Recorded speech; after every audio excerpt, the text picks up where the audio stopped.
நீங்கள் தவறவிட்ட எபிசோடுகளை இப்பொழுதே காணுங்கள் உங்கள் Tandivan.com மற்றும் Tandivan யூடியூப் சேனலில்.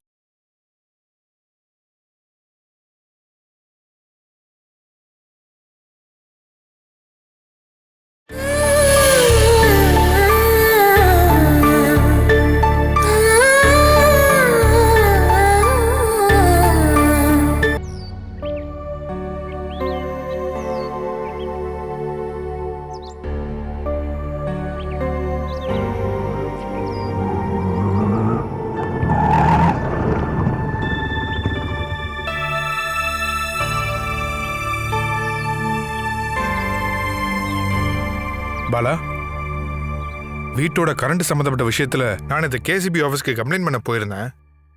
அப்போ ராஜானோட மகளை டியூஷன் கூப்பிட போறப்பதான் ஒரு விஷயம் கேள்விப்பட்டேன்.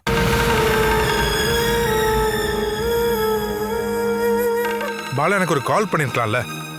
யார் அவன் இங்க வந்து பிரச்சனை பண்ணிருக்கான்? டியூஷனுக்கு வந்த பசங்களை அவன் வீட்டுக்குள்ளேயே வந்து பயமுறுத்திருக்கான் போது அவன் யாருன்னு எனக்கு தெரியணும்ல. தெரிஞ்சு என்ன பண்ண போற? இதுக்கப்புறம் வீட்டுக்குள்ள வந்து பிரச்சனை பண்ணானா அவனுக்கு கையும் காலம் இருக்காது. யார் அவன்? வேணுகோபால்.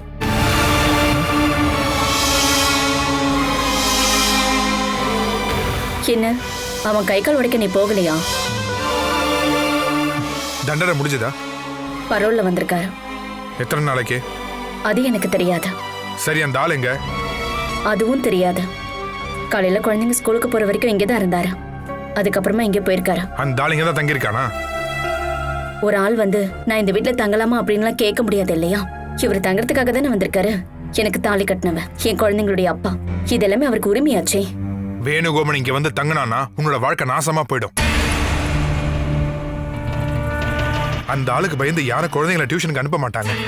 நேற்று நடந்த சம்பவத்தையே ஒருத்தருக்கு ஒருத்தர் அங்க இங்கன்னு சொல்லி எல்லாருக்குமே தெரிஞ்சு போச்சு. நான் என்னதான் பண்றது? எனக்கு உன்னோட அபிப்பிராயம் என்னன்னு தெரியாது பாலா. நான் என்னோட அபிப்பிராயத்தை சொல்றேன். வேணுகோபன் அந்த வீட்டில் இருக்கக்கூடாது அப்படின்னு நீ தான் சொல்லணும். அப்படி உன்னால சொல்ல முடியலன்னா நீ மறுபடியும் ஒரு கஷ்டமான சூழ்நிலைக்கு நீ திரும்ப போக வேண்டி வரும். இதே வேற யாராவது இருந்திருந்தா நான் அந்த பிரச்சனையை தீர்த்திருப்பேன். ஆனா இந்த விஷயத்தை மட்டும் உன்னால மட்டும்தான் நல்லபடியா ஹேண்டில் பண்ண முடியும். உனக்கு என்ன உதவினாலும் எனக்கு கால் பண்ணா மட்டும் போதும். சிவா, மத்தவங்கள என்ன சொல்லிருப்பாங்கன்னு சத்தியமா எனக்கு தெரியாது. ஒருவேளை வேணுகோபால் உன்னை தேடி வரதுக்கு வாய்ப்பு இருக்கு. நீ ஜாக்கிரதையா இருக்கணும். எனக்கு என் வாழ்க்கையை விட உன் வாழ்க்கை தான் எனக்கு ரொம்ப முக்கியம்.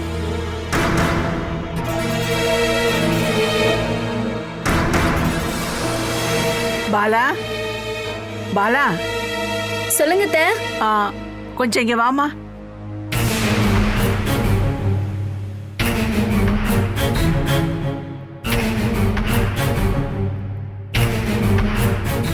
சொல்லுங்க தே. சிவபிரசாத் இப்ப வந்துட்டு போனானா என்ன? ஆமா.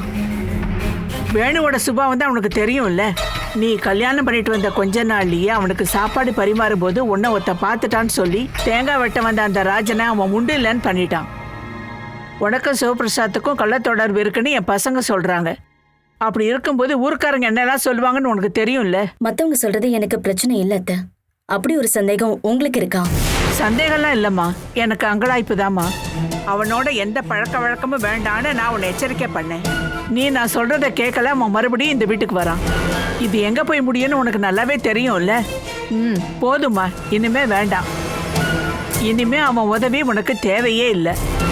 இத்தனை நாளா என் கூட பிறந்தவங்க என்கிட்ட காட்டாத ஒரு மனிதாபிமானத்தோட அவன் என் கூட இருந்திருக்கான்.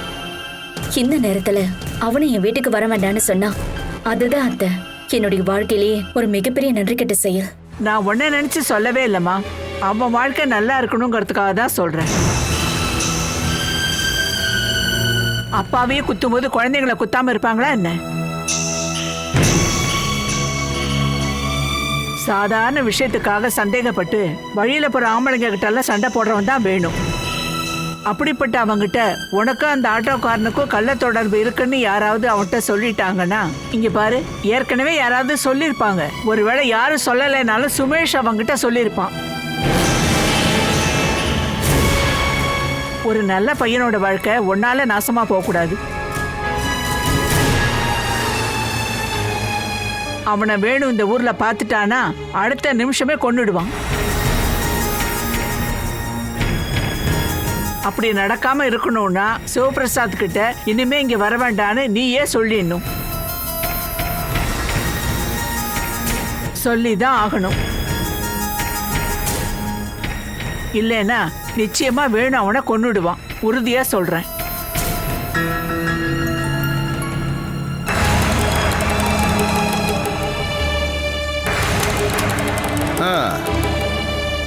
சரக்கு தீந்துருச்சுடா. இப்ப நமக்கு மீன் குழம்பு மட்டும்தான் இருக்கு. இந்த சரக்கு அடிக்கிறதுக்காகத்தான் நான் அவ்வளவு தூரத்துல இருந்து இங்க வந்தனா. இதை பாரு, இதை வாங்குறதுக்கு நான் எவ்வளவு கஷ்டப்பட்டேன்னு எனக்கு மட்டும்தான்டா தெரியும். சரி, சுமேஷை கூப்பிடு. அவனை போய் கடையில் வாங்கிட்டு சொல்லலாம். டே, அவன் தான் அப்பவே போயிட்டான்ல. இனி அவன் ராத்திரிக்கு தான் வருவான். அவன் ஒரு ஏமாத்துக்காரன். ஆனா என்னை ஏமாத்திட்டு அவன் நிம்மதியா இருக்க முடியாது. கரெக்டா சொன்னடா. அவனுக்கு மட்டும் விட்டே கொடுத்துறாத. எந்த ஒரு வேலையும் செய்யாத நானே உனக்காக ஒரு ஃபுல் பாட்டில் வாங்கி கொண்டு வந்து கொடுத்துருக்கேன். ஆனா இந்த சுமேஷ் பையன் நிறைய பணம் வச்சிருக்கான். அட்லீஸ்ட் உனக்கு ஒரு கட்டிங்காவது அவன் வாங்கி கொடுத்தானா? உன்னை பார்த்த உடனே அவன் பொண்டாட்டி கிட்ட என்ன சொன்னா, வேணு அண்ணாவுக்கு எது பிடிக்குமோ அதை சமைச்சு கொடுன்னு சொன்னால. ஆனா அவ ஏதாவது உனக்கு ரெடி பண்ணி கொடுத்தாளா? அவ பாட்டுக்கு குழந்தைய தூக்கிட்டு ரூமுக்குள்ள போயிட்டா. இந்த சுமேஷ் பையனும் வெளியே போயிட்டான். போனவன் வருவான்ல, அப்ப புடிச்சுக்கலாம். ஓ, எனக்கு பயங்கரமா பசி எடுக்குது. சாப்பிடுறதுக்கு ஏதாவது ரெடி பண்ண சொல்லு. யாருக்கிட்ட? உன் பொண்டாட்டி இங்க தானே இருக்கா, அவகிட்ட தான். ஐயோ, அவ வேலைக்கு போறா. அதோ அவளே வந்துட்ட பாரு. வா கண்ணு. அட வேகமா வா செல்லம், வா.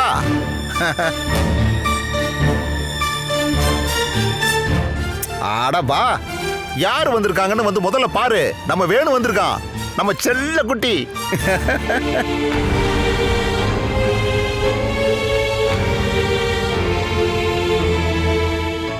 அட வாங்கறல வாடி. இதுக்கப்புறம் நம்ம எதுக்கும் பயப்பட வேண்டியதில்லை. எல்லாம் இவன் பார்த்துக்குவான். அட, இதை பார்த்து நீ தப்பா நினைச்சுக்காத. நாங்க இங்க சும்மா உட்காந்து ஜாலியா பேசிக்கிட்டு இருந்தோம். ஆமா, நீ எங்க ஊர் சுத்திட்டு வர? டேய், இவ ஒன்னும் ஊர் சுத்துறதுக்காக போகல, வேலைக்கு போயிட்டு வர்றா.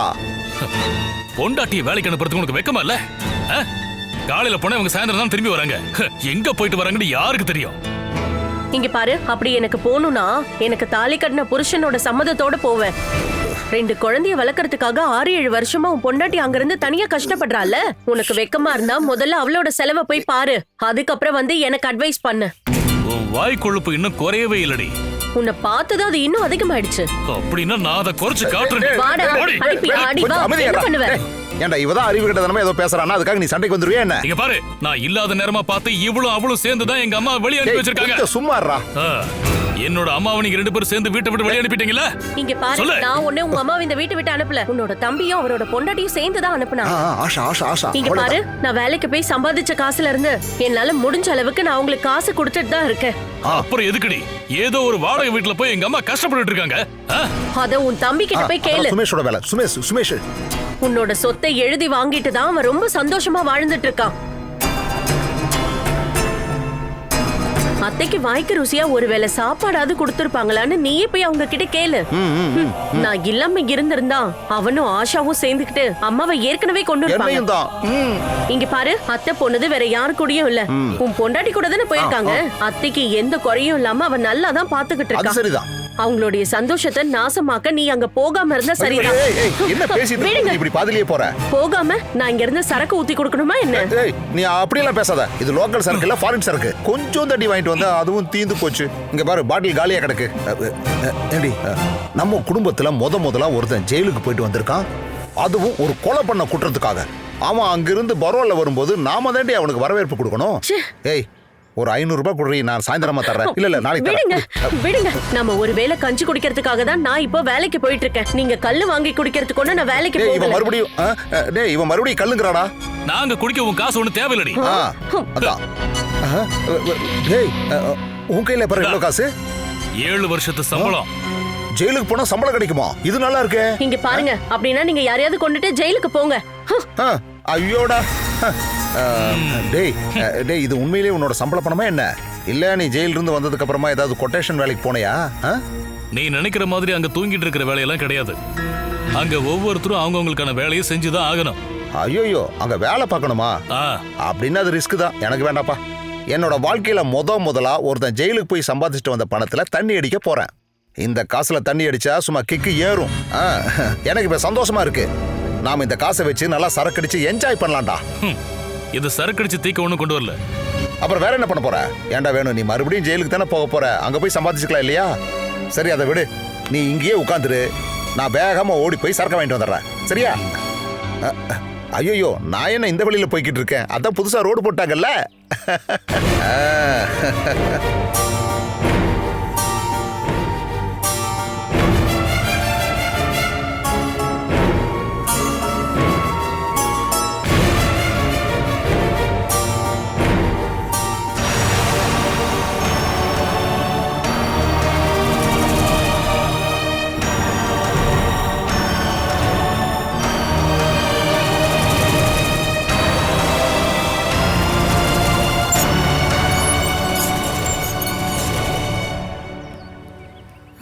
ஒரு முக்கியமான விஷயமா. உன் தம்பி எங்கம்மா? அவன் அங்க வந்துட்டு இருக்காமா. அவன் பேக்கை கொஞ்சம் பாருங்க. என்ன? நான் சொன்னதை அவன்கிட்ட எதுவும் சொல்லிக்காதீங்க.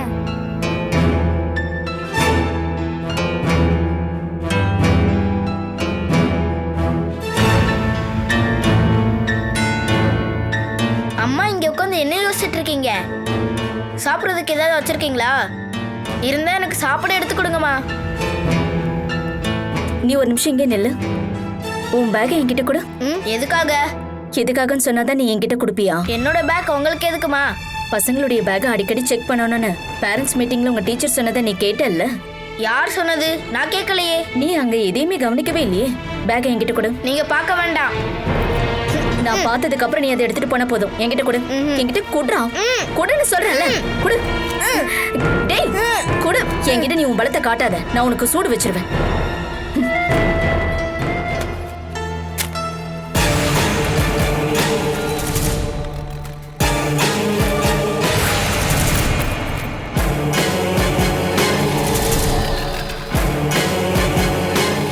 என்னடா இது? இது என்னன்னு உங்களுக்கு தெரியலையா?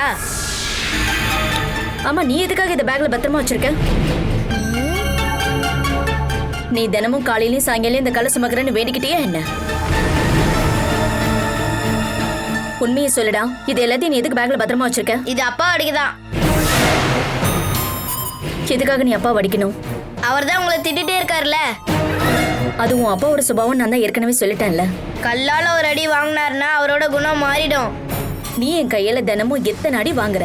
அப்படி இருந்தும் உன்னுடைய சுபாவம் மாறி இருக்கா என்ன? அனுசரிக்கிற மனசு இருக்கிறவங்க தான் மத்தவங்களை திருத்தறதுக்கான உரிமை இருக்கு. முதல்ல நீ அனுசரிக்க கத்துக்கோ, அதுக்கப்புறமா மத்தவங்களுக்கு சொல்லிக் கொடு. அப்பாவுக்கு மரியாதை சொல்லிக் கொடுக்கிற ஒரு மகன். ஒரு 10-15 வருஷம் போகட்டும், அதுக்கப்புறமா உங்க அப்பாவை என்ன பண்றதுன்னு பாத்துக்கலாம். போய் முகம் கை கால் கழுவிட்டு வா, நான் சாப்பாடு எடுத்து வைக்கிறேன். நீதான் அம்மா கிட்ட போட்டு கொடுத்தியா? ஐயோ, நான் ஒண்ணு போட்டு கொடுக்கல, விடு.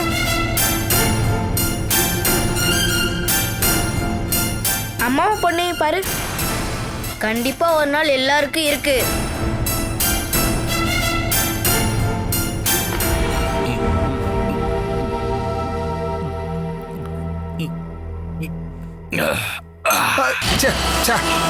நல்ல வேலை உடையல. இங்க பாரு, நான் இத்தனை வருஷம் ஜெயிலில் இருந்தேன்ல, அப்ப பாலா எப்படி வாழ்ந்தாங்கிறது நீங்க சொல்லிதான் எனக்கு தெரியும். தனியா வாழ்ந்துட்டு இருந்த அவளுக்கு இப்போ ஒரு பெரிய தன்னம்பிக்கை வந்திருக்கு. அது அப்படித்தான்டா. இந்த பொண்ணுங்களை இப்படி தனியா வாழ விடுறதே ஆபத்து. அப்புறம் நம்மளை மதிக்கவே மாட்டாங்க. புருஷன் 7-8 வருஷம் ஜெயிலில் இருந்துட்டு வந்திருக்கானே, ஒரு நல்ல சாப்பாட்டை சமைச்சு கொடுக்கலான்னு தோணுச்சு அவளுக்கு? தரமாட்டா. உன்னோட தேவை இனி அவளுக்கு தேவையே கிடையாது. என்ன ஒதுக்கி வச்சுட்டு அவ யாரு கூட வாழ்ந்துருவா? பொண்ணுங்க மனசு வச்ச ஆள் கிடைக்காதா என்ன? அவ அந்த ஏரியால வாழ்ற ஒருத்தனை கண்டிப்பா உஷார் பண்ணி அவளோட கைக்குள்ள போட்டு வச்சிருப்பா. அவ திறமசாலியா இருந்தா கண்டிப்பா அவனை புளிஞ்சு எடுத்துருவா. அப்படி இல்லாம வர்றவன் புத்திசாலியா இருந்தா அவ கஷ்டப்பட்டு சம்பாதிச்ச பணத்தை ஜாலியா செலவு பண்ணிட்டு அவளோட ஆரோக்கியத்தையும் கெடுத்துட்டு போயிட்டே இருப்பா. நான் ஜெயிலுக்கு போகும்போது பாலா கர்ப்பமா இருந்தா அதை உன்னால உறுதியா சொல்ல முடியுமா? நீ எதுக்கு அந்த மாதிரிலாம் கேட்குற? உன்னால உறுதியா சொல்ல முடியும்னா என்னாலையும் உறுதியா சொல்ல முடியும். வினு குட்டன் அவன் உன்னோட பையன் தான்ப்பா. உன்னை அப்படியே அச்சஸ்லாம் உரிச்சு வச்சிருக்கான்ல. ஆனா உன்னோட பொண்ணு விஷயத்துல தானே எனக்கு கொஞ்சம் சந்தேகமா இருக்கு. சந்தேகமா? அந்த விஷயத்துல எனக்கு முழு நம்பிக்கை இருக்குடா. ஆமா, அவன் ஏன் பொண்ணுதான்டா. அவன் போயிட்டு ராத்திரி வருவான்னு நான் சொன்னல, இதோ வந்துட்டான் பாரு. நீ அவனுக்கு நல்ல ஸ்ட்ராங்கா 4 காட்டு காட்டு. வாயில பேசிட்டு இருக்காதடா, நச்சு நச்சு நச்சு 4 போடு. என்ன புரியுதுல?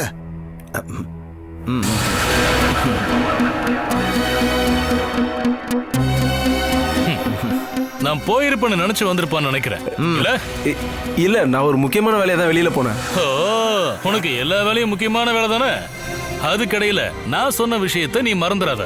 ஆனா இது வரைக்கும் நீங்க சொன்ன எல்லா விஷயத்தையும் நான் கேட்டுட்டு தானே இருக்கேன். கேப்பான், ஆனா பண்றது வேற மாதிரி பண்ணுவான். அதுவும் சரிதான். இங்க பாருங்க, உங்களை ஏமாத்துறதுக்காக இவ்வளவு வேலை நான் பண்ணிருந்தேன் நினைச்சீங்கன்னா அப்புறம் உங்களை பரோல்ல வர வைக்கிறதுக்கு நான் இவ்வளவு கஷ்டப்படணும்? அதுலயும் உனக்கு ஒரு லட்சியம் இருக்கு. லட்சியம் இருக்கு, அதுவும் உங்களுக்காக தானே. பாலானியை உங்க கட்டுப்பாட்டுல வைக்கிறதுக்கு.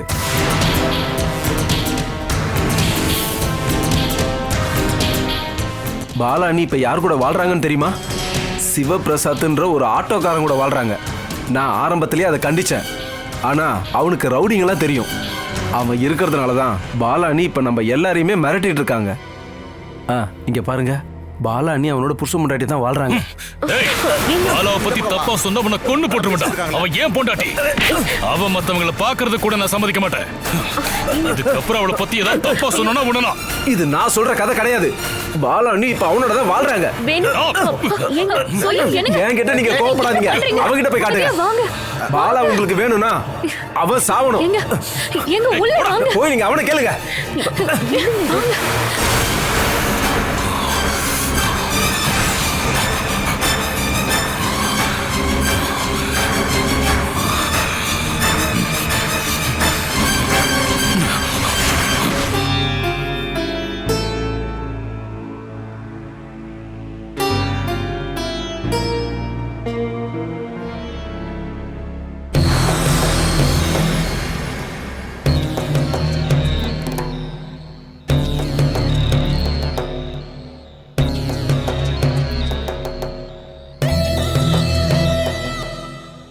நான் பேக்ல கல் எடுத்துட்டு வந்த விஷயத்த நீ எதுக்காக அம்மா கிட்ட போட்டு கொடுத்த? உன்னை பத்தி எனக்கு தெரிஞ்சதுனால தான். நீ அப்பாவோட மண்டையில அடிச்சிட்டனா என்ன பண்றது? கண்டிப்பா அந்த ஆள் மண்டைய பொளக்கதான் போறேன். அவர் நம்மளோட அப்பாடா. அந்த ஆள் எனக்கு வேண்டாம், நீ வேணா வச்சுக்கோ. அவர் தான் நம்ம அப்பான்னு உனக்கு எப்படி தெரியும்? நீ என்ன பாத்திருக்கியா? இங்க பாரு, எனக்கும் உனக்கு அப்பாவே கிடையாது, அம்மா மட்டும்தான் இருக்காங்க. நீ தான் பாத்திருக்கல, அந்த ரூமுக்குள்ள 2 குட்டியும் ஒரு அம்மா பூனையும் இருக்கு, பாத்திருக்கல? அது மாதிரி அந்த பூனைக்குட்டிங்களுக்கும் அப்பா இருக்காரு. நான் அதை பார்க்கவே இல்லையே. நீ பார்க்காததுனால இல்லாததை பத்தி சொல்லக்கூடாது. அது நம்ம அப்பா இல்லடி, நம்மளோட அம்மாவை மிரட்டி இந்த வீட்ல அந்த ஆளு தங்கிட்டு இருக்காரு. அந்த ஆள் இதுக்கப்புறம் வீட்டுக்குள்ளேயே வரக்கூடாது. அப்பா நம்ம கூட இருக்காம வேற எங்க போவாரு? அதெல்லாம் எனக்கு தெரியாது. அவர் இந்த வீட்ல இருக்க கூடாது. ஒருவேளை அந்த ஆள் இந்த வீட்ல இருந்தானா நான் கண்டிப்பா அடிச்சு துரத்தி விட்டுருவேன். அப்பா முன்னாடி போய் நிக்கிற தைரியம் கண்டிப்பா உனக்கு கிடையாது. வேற என்ன பண்ண முடியும்? நீ பாத்துட்டே இரு, அந்த ஆள் மட்டும் இங்க வரட்டும், மண்டைய உடைக்கிறேன் பாரு.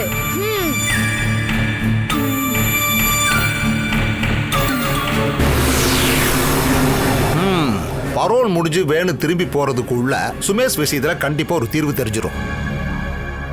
முதல்ல நம்ம இந்த வீட்டை எழுதி வாங்கணும். அதுக்கு வேணுவ நமக்கு சப்போர்ட் பண்ண வைக்கணும். ஆனா அதுக்கெல்லாம் செலவு அதிகமாகுமே. இது நம்மளுடைய நல்லதுக்காக தானே. ஓ, உனக்கு நல்லது நடக்கணும்னா நீ எந்த பிரச்சனை வந்தாலும் தாங்கிக்குவ.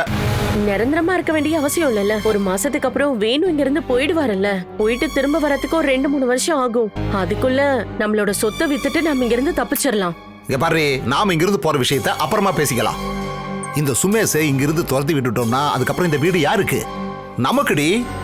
நம்ம கரெக்டா பிளான் பண்ணி அப்பா அம்மாவோட சொத்தை எழுதி வாங்கிட்டோம்னா அப்புறம் இந்த வீட்டோட குடும்ப தலைவன் நான் தான். கனவு காண்றதுக்கு முன்னாடி வேணு நமக்கு சப்போர்ட் பண்ணுவாரான்னு நம்ம தெரிஞ்சுக்கணும். கண்டிப்பா சப்போர்ட் பண்ணுவான்.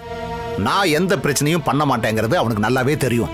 அவன் என்ன கண்ணை மூடிட்டு நம்புவான். அந்த நம்பிக்கையை எப்படி யூஸ் பண்ணணுங்கிறது எனக்கு தெரியும்.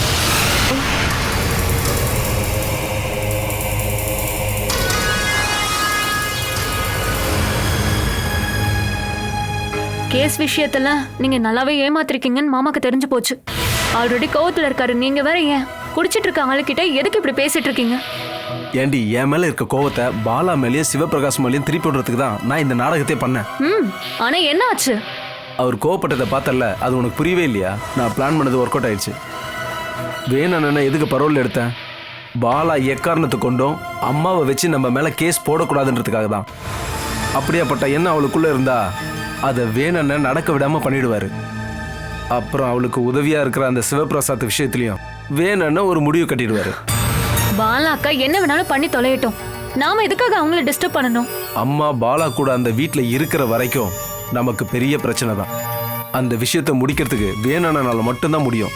அதுக்கு நம்ம என்ன பண்ணணும்னா வேணுமாமாவை எப்படியாவது நமக்கு சப்போர்ட் பண்ண வைக்கணும். அத்தையும் வேணுமாமாவும் நமக்கு ஆப்போசிட் ஆயிட்டாங்கன்னா அது நமக்கு தான் பிரச்சனை. எந்த பிரச்சனையும் வராது. சிவபிரசாத்ன்ற பேரு வேணண்ண மூளைக்குள்ள நல்லா பதிஞ்சிருச்சு. அவனை போட்டு தள்ளாம வேணண்ணனுக்கு தூக்கமே வராது. நீ வேணா பாரு, ஒருவேளை நாளைக்கே இந்த விஷயத்துக்கான முடிவு வந்தாலும் வரலாம்.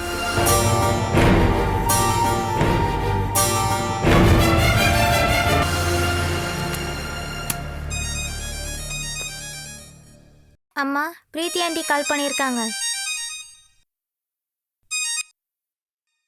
ஹலோ பிரீத்தி. வேணுகோபாலுக்கு தண்டனை முடிஞ்சிருச்சா? என்னாச்சு, பேச மாட்ற?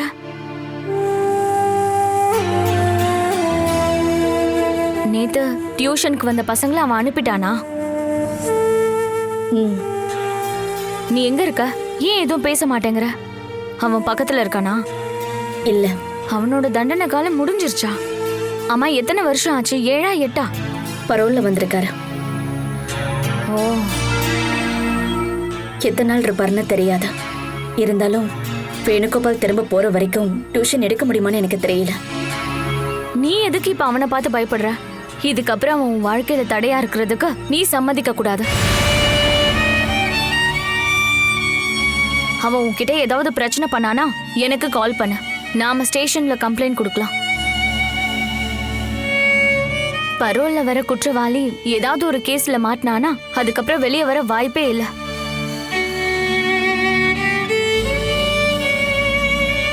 உனக்கு பயமா இருக்கா? இல்ல. உனக்கு உதவி வேணும்னா உடனே கால் பண்ணு. இதுக்கப்புறம் அவனை பார்த்து பயப்படாத. அவன் இப்போ அந்த வீட்ல தான் தங்கியிருக்கானா? இன்னைக்கு எங்கே போயிருக்காரு? இதுக்கப்புறம் அவனை உன் வீட்டு உள்ளேயே விடாத. முன்ன மாதிரி கிடையாது. இப்ப 2 குழந்தைங்களோட பாதுகாப்பு உன்கிட்ட இருக்கு. அவன் ஏற்கனவே சந்தேக பிராணி. நைட்டு நீ தூங்கிட்டு இருக்கும் போது பசங்களை ஏதாவது பண்ணிட்டானா? எல்லா பக்கமும் யோசிச்சு பார்க்கணும். இந்த மாதிரி சமயத்துல தான் நீ தைரியமா இருக்கணும். நான் வேணா வீட்டுக்கு வரவா? வேண்டாம். தேவைப்படுச்சுன்னா நானே கால் பண்றேன். எப்போ வேணும்னாலும் கால் பண்ண. நான் ஆர்கே கிட்ட சொல்றேன். அந்த ஆளை வீட்டுக்குள்ள விடாம பாத்துக்க. அது உன்னோட பொறுப்பு. நான் பாத்துக்கிறேன். சரி, நான் அப்புறமா கால் பண்றேன். சரி.